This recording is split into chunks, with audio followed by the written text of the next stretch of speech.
संस्कृतीतील मंदिराचे स्थान नेमके काय आहे याबद्दल मार्गदर्शन करत आहेत श्री माननीय इंद्रनील मोठावळे सर.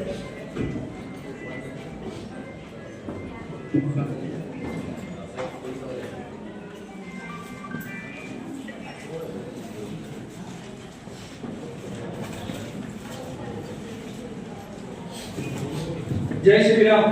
जय श्रीराम. सगळ्यांना एक छोटीशी विनंती आहे की आपले मोबाईल तुम्ही सायलेंट करा. माझी लिंक वगैरे तुटत नाही, बाकीच्यांना डिस्टर्ब होतो. आणि आपल्या कार्यक्रमाचं वैशिष्ट्य असं आहे की आपण ज्या वेळेला कुणाचा तरी फोन येतो तर आपण कार्यक्रम थांबवतो, ते व्यक्ती फोनवरती बोलतात, त्यांचं काम होतं, मग कार्यक्रम आपण चालू करतो. तर ज्या ज्या वेळेला कुणाला फोन येईल तर त्यांचं बोलणं पूर्ण होईपर्यंत आपण थांबूया. त्यांचं बोलणं झालं की परत कार्यक्रम सुरू करूया.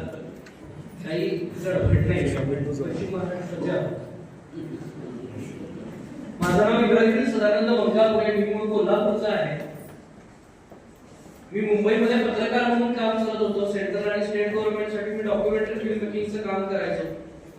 त्या सगळ्या गोष्टी करत असताना देशातल्या वेगवेगळ्या कोपऱ्यामध्ये जाण्याची मला संधी मिळाली. त्याच्यामध्ये गडचिरोली, चंद्रपूर या भागामधले नक्सल अफेक्टेड एरियाज असतील, छत्तीसगडमधले ते भाग असतील, काश्मीरमध्ये पाकव्याप्त काश्मीरचा भाग असेल, अशा सगळ्या ठिकाणी मला माझ्या कामाच्या निमित्तानं जायची संधी मिळाली.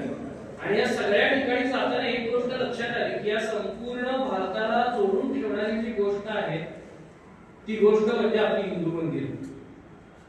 मी छत्तीसगडमधल्या अनेक नक्सल लोकांबरोबर त्या ठिकाणी राहिलो आणि आम्ही मंदिरांचं काम करतोय म्हटल्यावरती सगळं सोडून ते आम्हाला संरक्षण द्यायला पुढे आले. हाच अनुभव मला मध्य प्रदेशमध्ये अनेक काकूंच्या बाबतीत देखील आला. तुम्ही हे नाव कदाचित ऐकलं असेल की ज्यांनी सादर केलेला पुरावा हा अयोध्येतल्या राम मंदिरासाठी प्रायमरी पुरावा म्हणून वापरला गेला आणि त्यांचं नाव आहे आर्किओलॉजिस्ट डॉक्टर, कोणाला माहिती आहे का?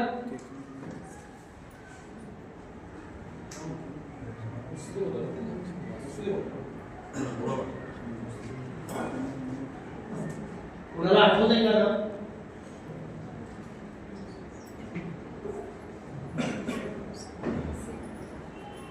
कार्यक्रम संपेपर्यंत वेळ आहे तुमच्याकडे. मला तुला सांग, सगळ्याच गोष्टी काही सांगत नाही. त्यामुळे मुस्लिम आर्किओलॉजिस्ट होते, मुस्लिम पुरातत्वज्ञ होते, ज्यांना के मोहम्मद परफेक्ट डॉक्टर के मोहम्मद. तर यांची साक्ष, यांचा पुरावा, यांनी सादर केलेला रिपोर्ट हा अयोध्येच्या राम मंदिरासाठी प्रायमरी रिपोर्ट म्हणून वापरला गेला. त्यांच्याबरोबर काम करताना हे अनुभव सगळे आलेले आहेत. आणि मग असा विचार चालू झाला की बाबा ही मंदिरामध्ये नक्की आहे काय, इथं काय घडतं, का लोक एवढी त्या ठिकाणी जातात. म्हणजे तुमच्याही घरामध्ये असे अनुभव आले असतील की साधारण 1 किलोमीटरवर न चालणारी म्हातारी दत्ताला जायचं म्हटल्यावरती 6 किलोमीटर चालत जाते. 1-2 नंबरवरती लावलेला फॅन या म्हाताऱ्याला सहन होत नाही. तो म्हातारा नाही, शंकराच्या दर्शनानं म्हणून ते हिमालयामध्ये चालत जातो अमरनाथाचं दर्शन घ्यायला. असं काय घडतं की त्या गोष्टी यांना ताकद देतात, असं काय घडतं की त्यांना ते प्रेरित करतात. आणि मग त्याची उत्तर जी काही शोधताना मला प्रश्न पडले, त्या प्रश्नांची उत्तरं शोधली, ज्या काही सुंदर गोष्टी मला ऐकायला मिळाल्या, त्या सगळ्या गोष्टी तुम्हाला सांगण्याचा कार्यक्रम म्हणजे मंदिरांच्या देशात.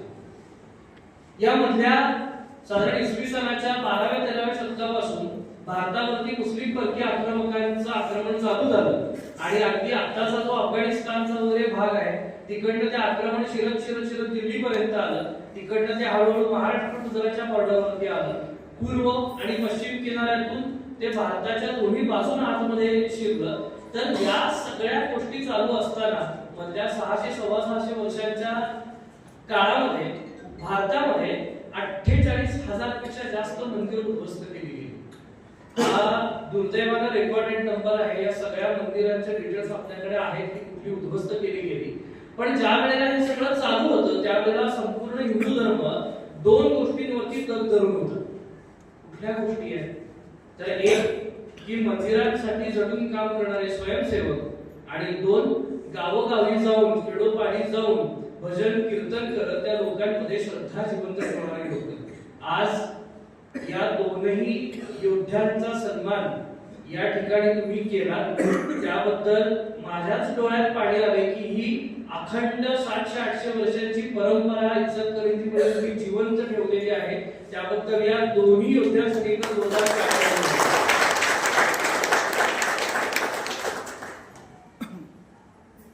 भारतीय संस्कृतीचा विचार करताना आपल्याला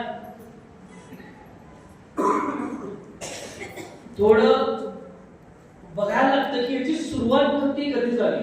तुम्हाला अनेक जण प्रश्न विचारत असतील, अनेकांनी काही शंका उपलब्ध केल्या असतील, तर यातल्या अनेकांना उत्तर देण्याचा प्रयत्न आपण आज करणार आहोत की या गोष्टीची सुरुवात कधी झाली. तर आपल्याला भारताबाहेर वेगवेगळ्या ठिकाणी फिरायचे बरं का. तर आपण इथे जाऊयात मध्य प्रदेशमध्ये. मध्य प्रदेशमध्ये भोपाळपासून तासाभराच्या अंतरावरती भीमबेटका नावाची एक जागा आहे. आणि ही गोष्ट साधारण मी तुम्हाला सांगतोय की आजपासून 50-52 वर्षापूर्वीची गोष्ट आहे. रेल्वे निघाली होती, रेल्वेत अनेक लोक बसली होती. त्यातल्या एका व्यक्तीला खिडकीतून बघितल्यावरती हे काहीतरी दिसलं. ते दिसलं म्हटल्यानंतर त्यांनी विचारलं आजूबाजूच्या लोकांना की हे काय आहे. ते म्हटले माहित नाही, आम्ही कधी गेलेलो नाहीये, पण गुहा वगैरे आहे तिकडे कधी कोणी जात नाही. त्या माणसाचं कुतूहल वाढलं.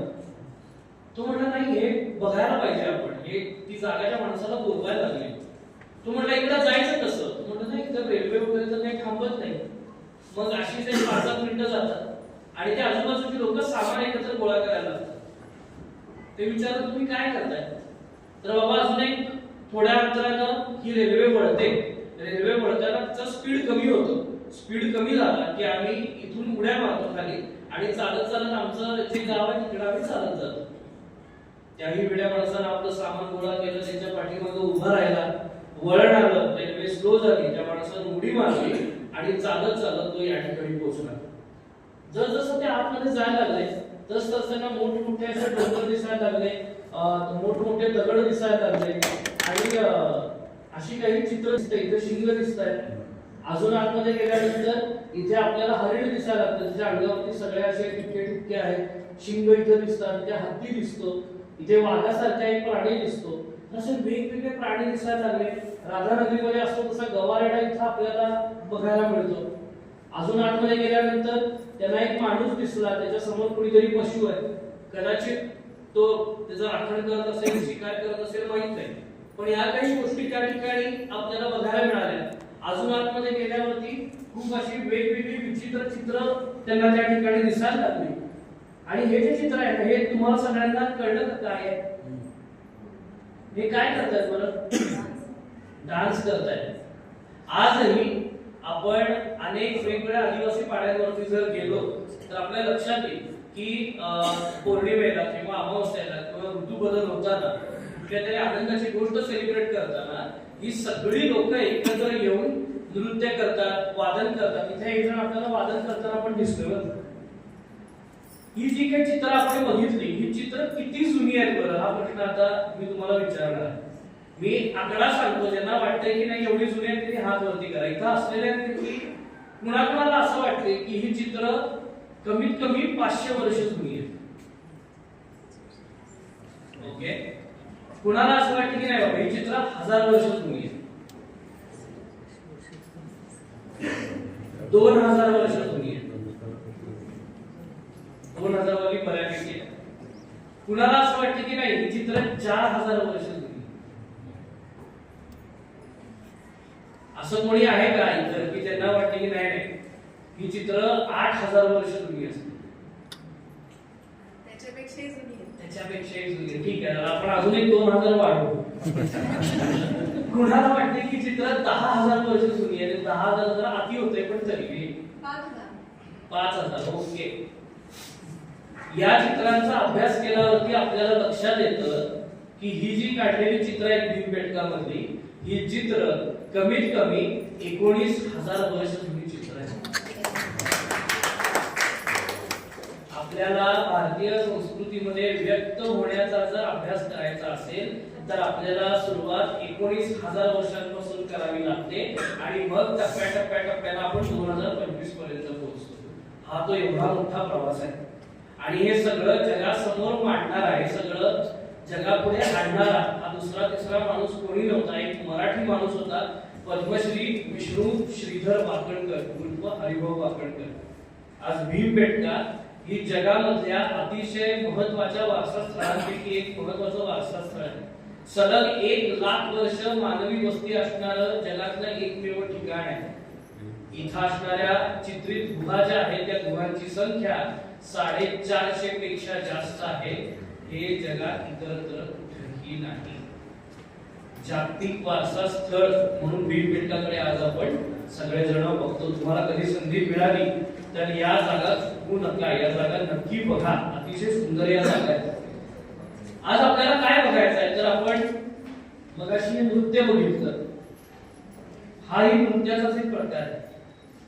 व्यक्त होणंच आहे, फक्त कलेचं माध्यम बदललंय, स्किल बदललेले आहेत, परिमाण बदललेले आहेत आणि त्यांचं सौंदर्य देखील बदललेलं आहे.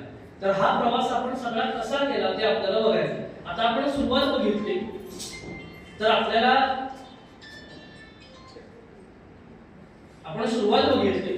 आपल्याला हेही बघायला लागतं की आपण किती उंचीवरती गेलो होतो आणि मग त्याच्यामध्ये मध्ये आपल्याला त्या ठिकाणी फिरायचं. आपण सुरुवात बघितली आणि आपण किती उंचीवरती होतोय बघायला आपल्याला जायचंय गुजरातमध्ये.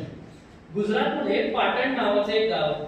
त्या गावामध्ये सरस्वती नावाची नदी वाहते. ही म्हणजे आपली वैदिक सरस्वती नाही. त्या गावामध्ये जशा वेगवेगळ्या नद्या असतात त्यातलीच ती एक सरस्वती नदी. काही शतकांपूर्वी त्या नदीला प्रचंड पूर आला. पूर आल्यानंतर ते गाळाचं पाणी इकडं तिकडं पसरलं. आजूबाजूचा सगळा गाळ त्या ठिकाणी रुतला गेला आणि आजूबाजूची जागा त्याच्यामध्ये गाठली गेली. साधारण 19